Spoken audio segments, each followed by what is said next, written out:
मैं सैंकी चौधरी उत्कृष्ट क्लासेस में आप सभी का दिल खोलकर हार्दिक स्वागत करता हूं दोस्तों। और आज मैं लेकर आया हूं भारत एक दृष्टि में, यानी ये स्टैटिक जीके का एक टॉपिक है जो भारत एक दृष्टि में, मतलब आज इसी वीडियो में एक दृष्टि में भारत को पूरा कवर कर सकते हैं आप। जो इसमें मोस्ट इंपोर्टेंट चीजें हैं भारत में, जहां से मतलब लगभग अगर पूछा जाता है भारत से तो मिनिमम 70 से 75% क्वेश्चन इसी यहीं से बन जाते हैं। तो इसे हम आज पूरा इस वीडियो में कवर कर लेंगे, ठीक है। तो हम बात कर रहे हैं भारत की।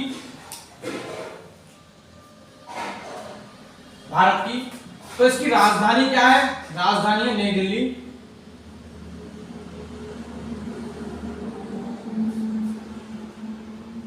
ठीक है, जो कि लगभग नहीं, बिल्कुल 1911 में बनी थी, ठीक है। तो इसकी राजधानी नई दिल्ली जो 1911 में बनी थी। इसका क्षेत्रफल की बात करते हैं, 32,87,263 वर्ग किलोमीटर है, ठीक है। ये इसका क्षेत्रफल है। और क्षेत्रफल की दृष्टि से हमारा देश 7वें स्थान पर आता है, ये आपको लिख लेना है। और फिर जो बात करते हैं इसके राज्यों की, तो भारत में जो राज्य हैं वो 28 तो वैसे वाले राज्य हैं, और केंद्र शासित जो प्रदेश हैं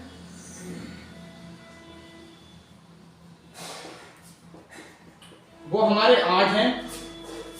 और पहले यहाँ 9 हुआ करते थे, ये 29 हुआ करते थे, लेकिन ये 8 और 28 कर दिए हैं। तो ये जो है वो 26 जनवरी 2020 को किए गए हैं। आपने सुना होगा, बहुत चर्चा में रहा था, जम्मू कश्मीर में जो लगी हुई थी धारा 370, उसे हटा दिया गया 2019 में मोदी सरकार के द्वारा। और फिर इनमें जो है तोड़फोड़ करी राज्यों में, और तोड़फोड़ करके जोड़ कर दिया गया, तो जिससे जो है 28 और 8 राज्य मिला दिए गए हैं, ठीक है। और भारत में जो जिलों की संख्या है, जिलों की संख्या वो 773 है वर्तमान में, अप्रैल 2022 के अनुसार, ठीक है। लेकिन जो 2000 अभी हमारी जनगणना हुई नहीं है, क्योंकि कोरोना का कहर चल रहा है, तो इस वजह से जनगणना हो नहीं पा रही है। अब भी चल रहा है, फिर केस आने चालू हो गए हैं। तो 2011 में इसकी जनगणना हुई थी, तो उस टाइम पे जो जिलों की संख्या थी वो 640 जो है जिलों की संख्या थी, ठीक है दोस्तों। तो उस टाइम पे 640 जिलों की संख्या थी, लेकिन इस टाइम जो 773 2022 अप्रैल तक लगभग 773 के आसपास जिलों की संख्या है। और जो ग्राम है इसमें, भारत में जो ग्राम की संख्या है वो 6,64,369 है। जो ग्राम है वो 6,64,369 वो ग्राम की संख्या है, जो गांव होते हैं हमारे। और जो भारत की जो दोस्तों राजभाषा है, लिखा है आपको, दिखा है? भारत की जो राजभाषा है वो हिंदी और अंग्रेजी दोनों हैं, ठीक है। ये राष्ट्रभाषा नहीं है, ये सिर्फ राजभाषा है, तो इसे राष्ट्रभाषा भी घोषित नहीं किया गया है, और ये राजभाषा है, ठीक है। और आप सब जानते हैं कि भारत जनसंख्या के अनुसार अब जब जनगणना होगी तो लगभग पहले स्थान पर पहुंच जाएगा, अब तक दूसरे स्थान पर है। पहले पर बैठा पड़ा चुंगथांग, चीन, ठीक है। तो आगे चलते हैं हम, तो राजभाषा तक पहुंच गए हैं। तो इसमें जो भारत की जो सबसे लंबी नदी है, लंबी नदी या भारत की राष्ट्रीय नदी, इसे राष्ट्रीय नदी भी कहते हैं, लंबी राष्ट्रीय नदी, वो सब जानते हैं, पवित्र माना जाता है गंगा को, जिसकी लंबाई भारत में 25 किलोमीटर है, ठीक है। 2525 किलोमीटर है।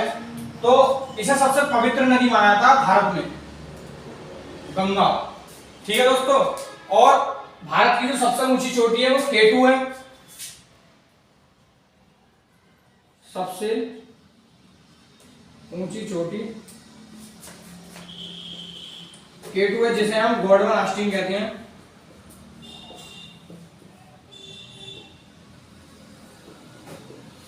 जिसे हम गॉडविन ऑस्टिन कहते हैं, और जो इसकी ऊंचाई है वो 8611 है मीटर। ठीक है, इसकी जो ऊंचाई है वो 8611 है। और जो इसके बाद जो आती है सेकंड नंबर पे, ये फर्स्ट नंबर पे है, जो सेकंड नंबर पे आती है वो है कंचनजंगा। कंचनजंगा उसकी जो चोटी की ऊंचाई है वो 8586 है, 8586 मीटर। ठीक है, ये उसकी ऊंचाई है कंचनजंगा की। और आगे बात करते हैं तो भारत, मतलब जो भारत का राष्ट्रीय पशु है, राष्ट्रीय पशु वो हमारा बंगाल टाइगर है। इसे हम रॉयल बंगाल टाइगर बोलते हैं, जो पश्चिम बंगाल में पाया जाता है। ठीक है, और जो भारत का राष्ट्रीय पक्षी है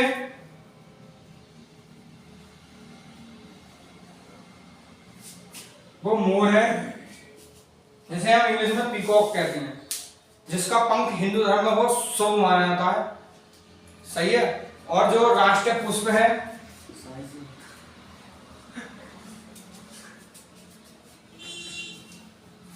राष्ट्रीय पुष्प हमारा कमल है, जो कि कीचड़ में खिलता है। ठीक है, और राष्ट्रीय दिखाई दे नीचे कमल भी दिखाई दे रहा। कभी आपको कीचड़ में घुस गया नीचे तो जो हमारा राष्ट्रीय कमल, मतलब राष्ट्रीय जो पुष्प है वो कमल है। और जो हमारा राष्ट्रीय फल है जिसका सीजन आने वाला है,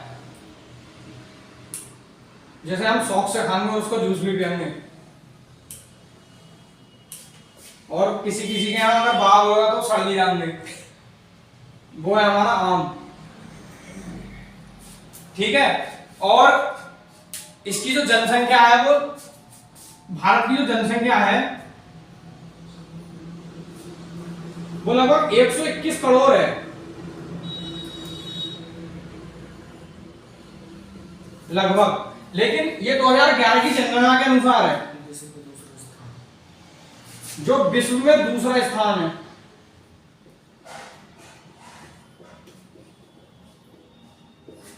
और पहले स्थान पर बैठा है अपना चिंगफोंग चीन। ठीक है, ये पहले स्थान पर बैठा है। ये बहुत ही अच्छा नहीं लगता, मतलब बेकार जैसे बोलते हैं। पीछे वीडियो भी वायरल हुई थी, लड़ाई है अपने भारतीयों ने मार के भगा दिया था, सेफ्टी फिफ्टी गोल कर दी थी उसने। हाँ, तो ये पहले नंबर पे चीन, दूसरे पर अपना उत्तर, वो मतलब क्या बोलते हैं, भारत है। और इसमें एक बात और, अब ये 2011 की जनगणना के अनुसार है, लेकिन तुम्हें पता है हर 10 साल बाद जनगणना होती है। जाहिर सी बात है, तो अभी 2021 के में जनगणना होनी थी, लेकिन नहीं हो पाई। तो 2021 में वो सिर माथे पे बैठ जाएगा अपना, मतलब इतना इंडिया बैठ जाएगा जनसंख्या के अनुसार भी। ठीक है, और भारत की जो साक्षरता है,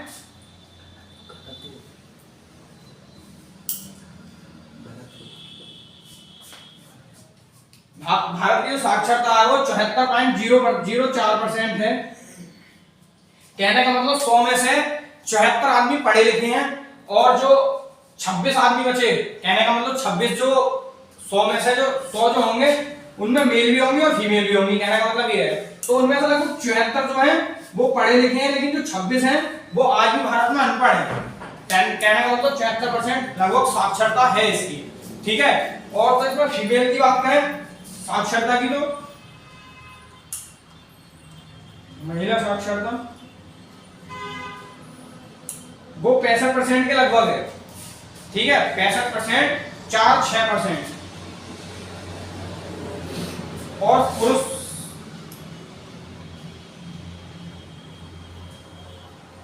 अगर हम पुरुष साक्षरता की बात करें तो वो लगभग 82.14% है।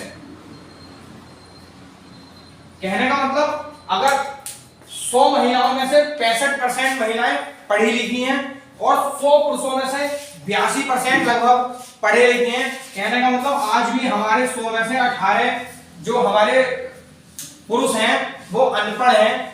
या किसी कारणवश नहीं पढ़ पाए हैं, या जो पिछला जो अभी चल रहा है अपना, पिछले जो हमारे दादा या पापा है जो किसी कारणवश वो नहीं पढ़ पाए क्योंकि उस समय पे उच्च शिक्षा नहीं मिलती थी और आदमी बहुत परेशानियों का सामना करना पड़ता था, तो जिस वजह से नहीं पढ़ पाए वो कोई भी कारण हो, तो इस वजह से आज भी लगभग 18 पुरुष और लगभग 65 में से अगर तुम 100 में से 65 घटाओगे तो लगभग 35 महिलाएं आज भी अनपढ़ हैं।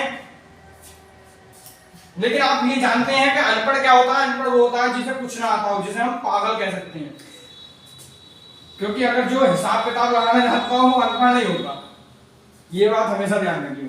जिसे पता है 2 और 2 4 तो वो कभी अनपढ़ नहीं हो सकता। और यहां पर जो मतलब 2011 की जनगणना के अनुसार जो अनुपात है ना, लिंग अनुपात, यहां लिख लो 2011 की जनगणना के अनुसार लिंग अनुपात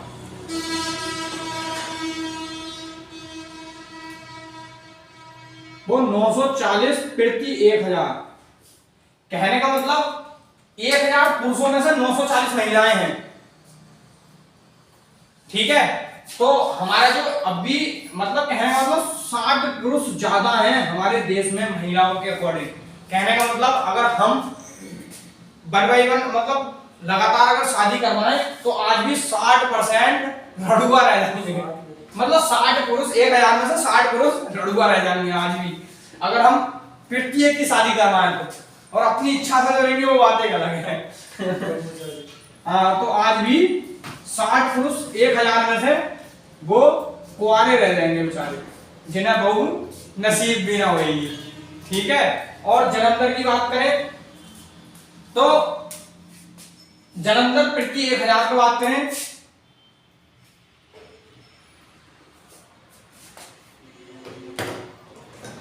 जन्म दर की बात करें तो यह है 20.22% प्रति 1000 पे, ठीक है। 1000 लोगों पर है, 1000 लोगों पर 20%। और मृत्यु दर की बात करें